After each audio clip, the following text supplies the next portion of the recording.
Hey guys, how are you today? We'll be watching one of the videos from Mr. Praveen Mohan, and the video is related to Modhera temple. It is a sun temple. So let us start. Hey guys, in a remote village called Modhera, there is a very strange temple built with incredible geometric perfection. This is the main structure, and I'm Wow, putting a compass here in the entrance exactly on this middle line between the rocks. Look at this alignment. This is insane. It is perfectly aligned to the east west direction without even a decimal error. I don't understand how such perfection was possible in ancient times. This temple is said to be at least 1,000 years old. amazing. In this temple, there are three main structures. I have already shown you the alignment of the main shrine. Now, let's check the second structure. It is interesting because the ancient builders have marked specific notches in the entrances. And when we put Precision. the phone on top of them, the alignment is just perfect. There is no error. This is 0 degrees north, perfect north. I have checked the entire temple structure everywhere, and it is flawless with no errors. This kind of precision can be achieved only with advanced technology. But how This they may achieve seem this? easy if you don't understand the history of the compass. Today, we are able to see the alignment with perfection to a decimal digit because we use electronic devices. Right. But let's go back 1,000 years ago. Archaeologists and historians say that we used primitive compasses using lodestones or crude magnetized needles floating in liquid. How could the ancient builders achieve this level of precision without even a 0.01% of error? But there is an even bigger question. It's not how they did it, it is why. Why was such a precise alignment necessary? Why should the main chamber? But one thing is very clear. Then, if they use this method with a temporary magnet and floating on the water and found the direction of northeast, uh, north, south, east, west, then they must be having very good knowledge about magnetic fields as well as magnet properties of magnets as well as the solar system and the astronomical knowledge. So they have deep knowledge about astronomy and all the stars, moon, and then planets. So it's really amazing. So I don't know how they used it. They used magnet or they use some other devices. So let us see. Point exactly due east. Look at this picture taken on 21st March last year. This was taken early morning during sunrise. The very first rays of the sun pass through the center of these entrances and will shine into the main chamber. This phenomenon happens only twice a year, on March 21st and September 23rd. Why? Yeah, What is equinox special and about solstice, I those think. 2 days? Those are called the equinoxes. Equinox. Those Yeah, are the only 2 days where days and nights are exactly the same. equal, Mm, and those are the days where the sun rises exactly due east. yeah. This may be news to you because you may have previously thought that the sun always rises in the east, but that's not true. It keeps rising left and right, Hmm. but only on these 2 days it will rise at 0 degrees East. east. Yeah, right. This is why perfect alignment to east is also called equinoctial east. Now, what was originally inside the main chamber? An idol of the sun god Surya. A giant statue made of pure gold and Wow. studded with diamonds once stood inside the main chamber. So, when the first rays of the sun fell on the idol of Surya, the entire chamber would have dazzled like a light show. But Magnificent. there's another unbelievable mystery that baffles the locals here. If you visit this temple on 21st June at noon, you will be shocked because the temple's shadow will not fall on the ground. Yes, the temple will not cast its shadow on the ground. This may sound like pseudoscience, but if you're standing in this temple on this particular day, even your own shadow will not fall on the ground. I know some of you may not believe me, but we are talking about a pure scientific phenomenon that does not happen in any other ancient temple. It happens Near only topic of in the cancer. Modhera Sun temple. How is that possible? Because this temple was intentionally built on a specific line Tropic of called Cancer. the Tropic of Cancer. Yeah, right. Now, what is the Tropic of Cancer? The Tropic of Cancer is the northernmost line or latitude on Earth at which the sun may appear directly overhead. Beyond this line, the sun will never appear directly overhead or at its zenith. And if you're standing on this line of Tropic of Cancer on 21st June, your shadow will not fall on Earth. Right. Now, what is special about 21st June? It is the longest day of the year called the summer solstice, and Solstice. the Yeah. sun goes directly overhead and no shadow will be cast on the ground. This is why the Modhera temple's shadow is not cast on the ground on this day.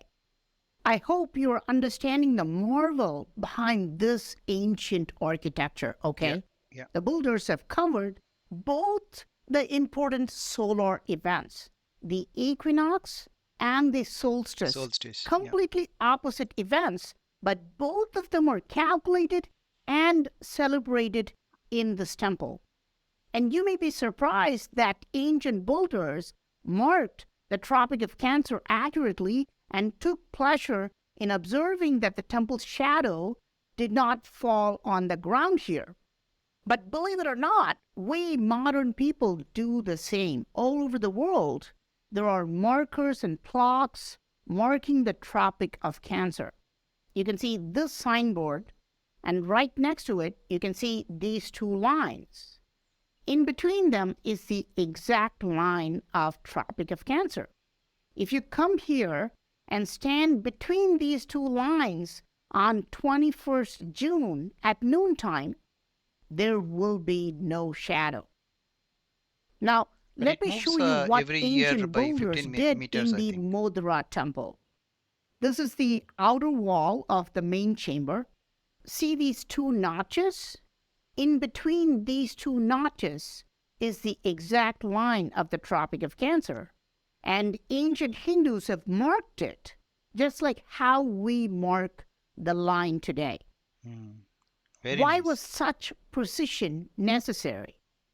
Because on the other side of the wall, inside the main chamber, the statue of the sun was placed precisely on this line. That's why.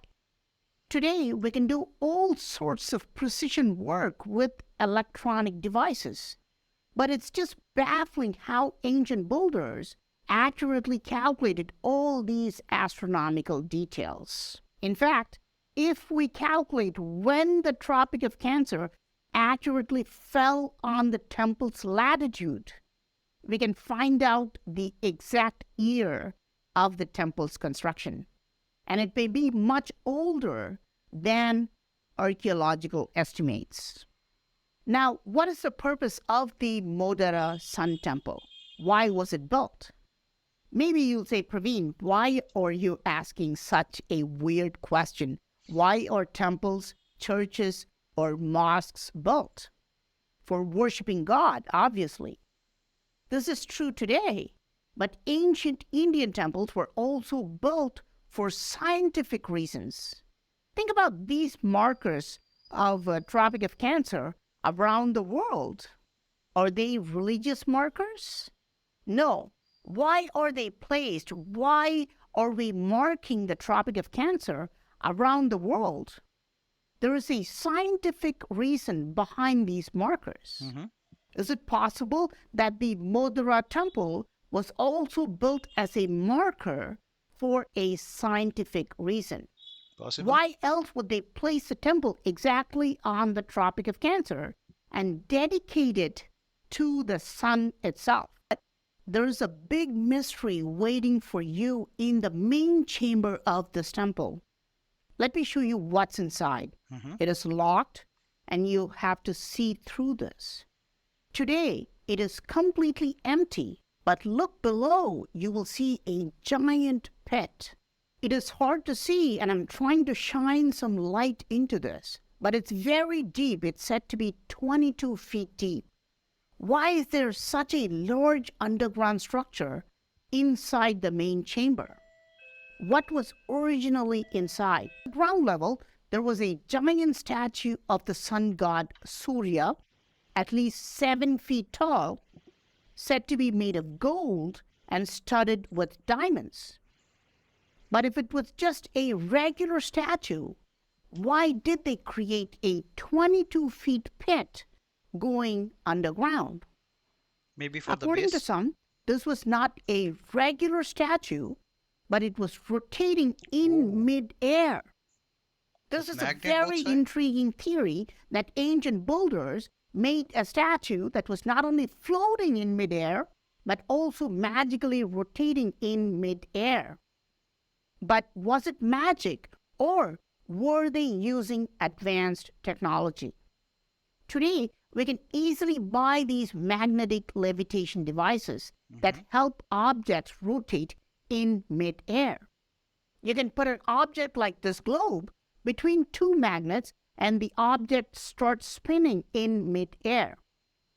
Now we can Yeah, we heard this thing for Konark Temple also, that Konark Temple statue main idol was rotating in the air, and there was a huge magnet on top, and it was kind of a rotating idol. understand why this underground pit would have been necessary. It would have held some type of a giant magnetic device to help the statue Hmm. rotate in midair. But why take such pains to make the sun rotate in midair? Ancient India was the place where science and spirituality blended together. The sun seems to be floating in mid space, but why is the sun god always shown riding a chariot with his 7 horses? Where is he going? This doesn't make any sense, right?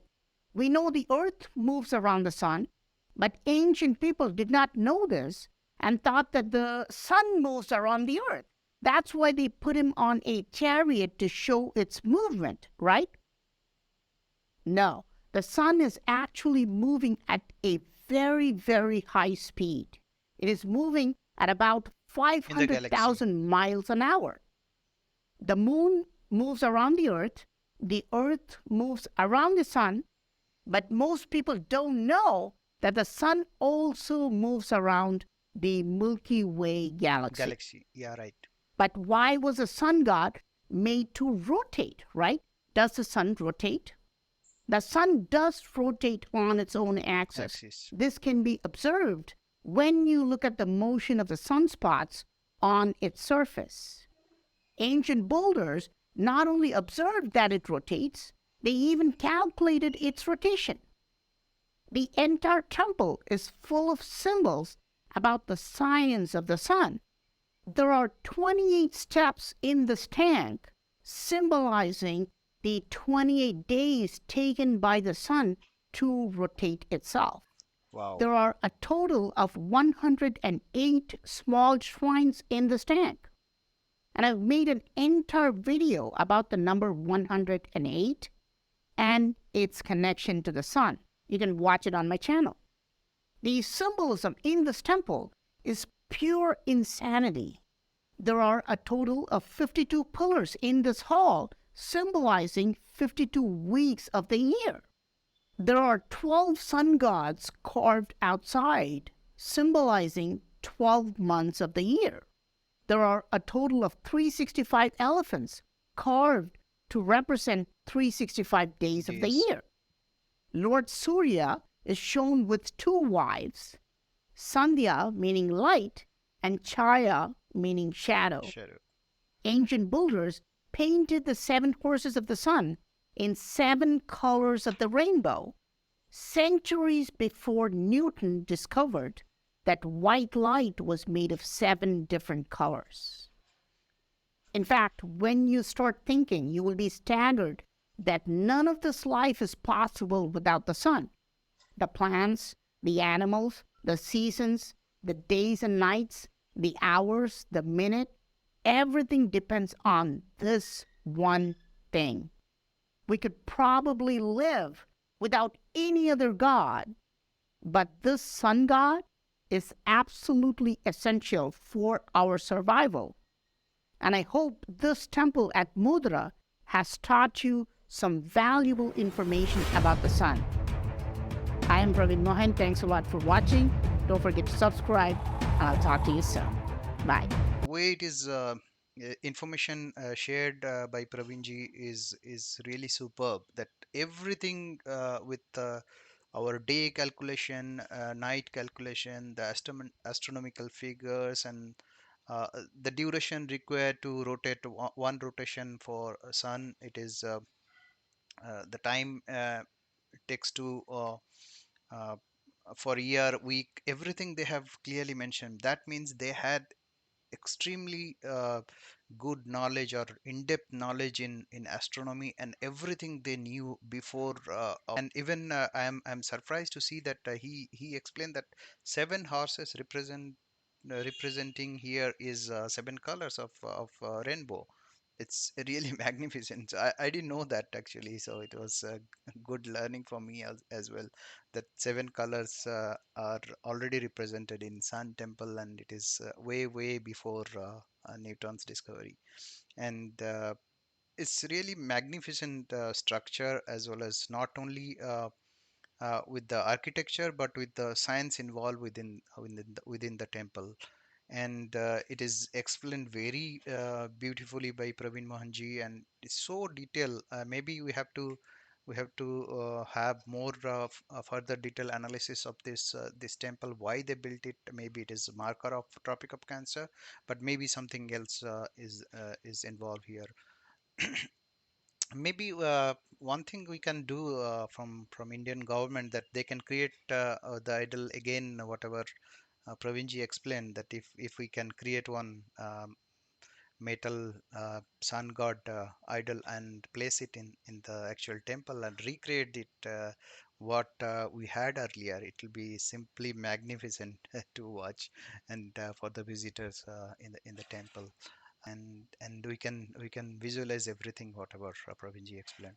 So maybe I request a authority to take some action and create the statue inside the temple, and create recreate the history. We are learning every day from your videos, Pravinji. And if you like this reaction video, please like and subscribe. Thank you very much. Have a nice day.